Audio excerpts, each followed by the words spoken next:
ఆంధ్రాలో పోలవరం కన్నా పెద్ద ప్రాజెక్ట్ నిర్మాణానికి అడుగులు పడుతున్నాయి. ఈ ప్రాజెక్ట్ పూర్తి అయితే ఆంధ్రాలో అసలు కరువు అనేది ఉండదు. ఈ వీడియోలో మనం గోదావరి పెన్నా నదుల అనుసంధానంలో భాగంగా చేపట్టబోయే గోదావరి బనకచెర్ల లింక్ ప్రాజెక్ట్ గురించి చూద్దాము. అంటే గోదావరి నీటిని పెన్నా నదికి ఎలా తరలిస్తారు, ఎక్కడ కాలువలు, జలాశయాలు, పంప్ హౌస్లు, టన్నెల్స్ నిర్మిస్తారు, ఈ ప్రాజెక్ట్కి ఎంత ఖర్చు అవుతుందని చూద్దాము. అలానే ఆంధ్రాలో ఆల్రెడీ పూర్తి చేసిన నదుల అనుసంధానం గురించి చూద్దాము. అందరికీ నమస్కారం, వెల్కమ్ టు హేప్రో ఛానల్. ఆంధ్రాలో ఉన్న ప్రధాన నదులు వంశధార, నాగావళి, గోదావరి, కృష్ణ, తుంగభద్ర, పెన్నా నదులు. ప్రతి ఏటా ఆంధ్రాలో సుమారు 12,000 టీఎంసీలు వర్ష రూపేణా కానీ, ఎగువ నుండి వరదల రూపేణా కానీ వస్తున్నాయి. దీనిలో కేవలం 2,100 టీఎంసీలు మాత్రమే మనం వాడుకోగలుగుతున్నాము. మిగతాది అంతా వృధాగా సముద్రపాలవుతుంది. దీనికి ప్రధాన కారణం వరద నీటిని ఒడిసిపట్టే సరైన కాలువలు, జలాశయాలు లేకపోవడం. ఆంధ్రాలో ప్రవహించే నదులలో పెద్దదైన గోదావరిలో కూడా ఇదే పరిస్థితి. ప్రతి ఏటా వేల టీఎంసీల నీళ్లు సముద్రంలో కలుస్తున్నాయి. ఇది ఇలా ఉండగా అటు రాయలసీమ, నెల్లూరు, ప్రకాశం జిల్లాలు తరచుగా కరువుకు గురవుతున్నాయి.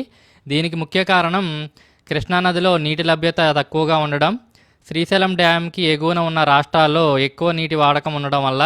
ఈ కారణాల దృష్ట్యా గోదావరి నీటిని గోదావరి బనకచెర్ల ప్రాజెక్ట్ ద్వారా రాయలసీమ, ప్రకాశం, నెల్లూరు జిల్లాలకు అందించాలని ప్లాన్ చేస్తున్నారు. ఇప్పుడు ఈ ప్రాజెక్ట్ గురించి డీటెయిల్గా చూద్దాము. ఈ ప్రాజెక్ట్ పోలవరం నుండి స్టార్ట్ అవుతుంది. వరదల సమయంలో రోజుకి 2 టీఎంసీల చొప్పున గోదావరి వరద నీటిని పోలవరం కుడికాలువ ద్వారా కృష్ణానదిపై ఉన్న ప్రకాశం బ్యారేజ్కి తరలిస్తారు. అక్కడ నుండి కాలువలు, టన్నెల్స్, ఎత్తిపోతల పథకాల ద్వారా పిడుగురాళ్ళ, వినుకొండ మధ్య నిర్మించే 150 టీఎంసీల బొల్లాపల్లి జలాశయానికి తరలిస్తారు. ఈ జలాశయం నుండి నల్లమల అడవులలో నిర్మించబోయే భారీ టన్నెల్స్, కాలువల ద్వారా రాయలసీమకి నీరందించే బనకచెర్ల క్రాస్ రెగ్యులేటర్కి గోదావరి నీటిని తరలిస్తారు. బనకచెర్ల నుండి ఆల్రెడీ గాలేరు నగరి, సుజల స్రవంతి, తెలుగంగ ప్రాజెక్ట్ కాలువల ద్వారా రాయలసీమకి కృష్ణా జలాలు అందిస్తున్నారు. అలానే వీటి వల్ల కృష్ణా, పెన్నా నదుల అనుసంధానం జరిగి గండికోట, సోమశిల జలాశయాలకు కృష్ణా నీటిని మళ్లిస్తున్నారు. సో గోదావరి నీటిని పోలవరం నుండి బనకచెర్లకి తీసుకొచ్చి గోదావరి, కృష్ణా, పెన్నా నదుల అనుసంధానం చేస్తారు. అలాగే ఉమ్మడి ప్రకాశం, నెల్లూరు జిల్లాలకు గోదావరి నీటిని మళ్లించడానికి బొల్లాపల్లి జలాశయం నుండి ప్రజెంట్ ఉన్న నాగార్జున సాగర్ కుడికాలువని కలుపుతూ లింక్ కెనాల్ నిర్మిస్తారు. దీని ద్వారా సాగర్ కుడికాలువ ఆయకట్టుకే కాకుండా వెలిగొండ ప్రాజెక్ట్ ఆయకట్టుకు కూడా గోదావరి నీటిని అందించవచ్చు. ఈ ప్రాజెక్టులో భాగంగా కృష్ణాకి భారీ వరదలు వచ్చినప్పుడు ఆ నీటిని ఒడిసిపట్టేలాగా సాగర్ కుడికాలువను 81 కిలోమీటర్ వరకు వెడల్పు చేస్తారు. గతంలో 2009, 2024లో కృష్ణాకి శ్రీశైలం ఎగువ నుండి కాకుండా తెలంగాణ సైడ్ నుండి వైరా, పాలేరు, మున్నేరు నుండి భారీ వరదలు వచ్చాయి. ఈ ప్రాజెక్ట్ వల్ల కృష్ణా నదిలో శ్రీశైలంకి కాకుండా కేవలం ప్రకాశం బ్యారేజ్కి మాత్రమే భారీ వరదలు వచ్చినప్పుడు కూడా ఆ వరద నీటిని బొల్లాపల్లి జలాశయానికి తరలించవచ్చు. ఈ మొత్తం ప్రాజెక్ట్ వల్ల 80 లక్షల జనాభాకి తాగునీరు, 7.5 లక్షల ఎకరాల కొత్త ఆయకట్టుకి, 22.5 లక్షల ఎకరాల పాత ఆయకట్టుకి సాగునీరు అందుతుంది. అలానే పరిశ్రమల అవసరాలకు 20 టీఎంసీల నీళ్లు లభిస్తాయి. ఈ మొత్తం ప్రాజెక్టులో 40 కిలోమీటర్ల పొడవైన గ్రావిటీ కెనాల్స్, 38 కిలోమీటర్ల పొడవైన టన్నెల్స్, 16.7 కిలోమీటర్ల పైప్ లైన్స్, 10 ఎత్తిపోతల పథకాలు నిర్మిస్తారు. వీటి కోసం 4,084 మెగావాట్ల కరెంట్ కావాలి. ఈ ప్రాజెక్ట్ కోసం 45,000 ఎకరాల సాధారణ భూమి, 17,000 ఎకరాల అటవీ భూమి కావాలి.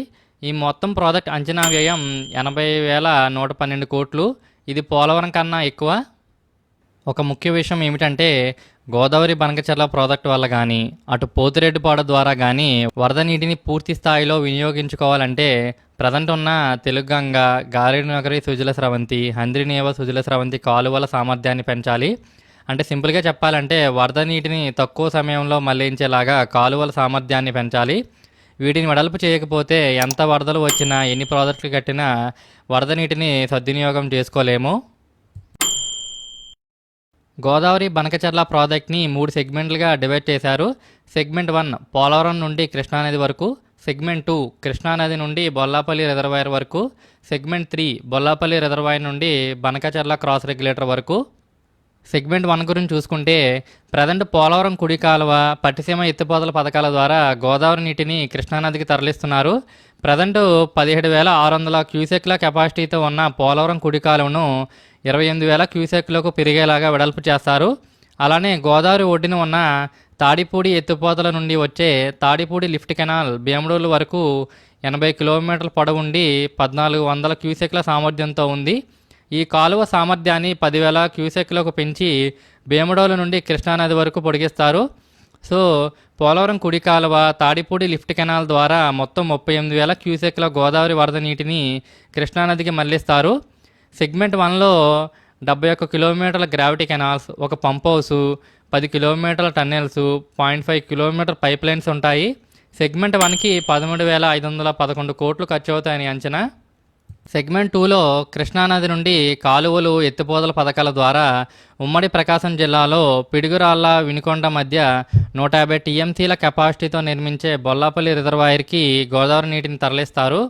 ఈ బొల్లాపల్లి రిజర్వాయర్ తెలుగు రాష్ట్రాల్లోనే అతిపెద్ద జలాశయం అవుతుంది. దీనికి వెలిగొండ ప్రాజెక్టులో లాగా సహజసిద్ధమైన కొండల మధ్య లోయ ప్రాంతాన్ని ఎంచుకున్నారు. ఈ రిజర్వాయర్ నుండి ఒక కాలువ తవ్వి పక్కనే ఉన్న సాగర్ కుడి కాలువ 55వ కిలోమీటర్లో కలుపుతారు. ఈ లింక్ కెనాల్ ద్వారా సాగర్ కుడి కాలువ ఆయకట్టుకి కూడా నీరు అందిస్తారు. సెగ్మెంట్ 2లో 84 కిలోమీటర్ల గ్రావిటీ కెనాల్, 6 ఎత్తిపోతల పథకాలు, 1.2 kilometre tunnels, 13.5 kilometre pipelines నిర్మిస్తారు. సెగ్మెంట్ 2కి 28,560 కోట్లు ఖర్చు అవుతాయని అంచనా. సెగ్మెంట్ 3లో బొల్లాపల్లి రిజర్వాయర్ నుండి టన్నెల్స్, కాలువలు, ఎత్తిపోతల పథకాల ద్వారా బనకచర్ల రెగ్యులేటర్కి నీటిని తరలిస్తారు. ఈ సెగ్మెంట్లో నల్లమల్ల అడవిలో 25.6 కిలోమీటర్ల పొడవైన భారీ టన్నెల్ నిర్మిస్తారు.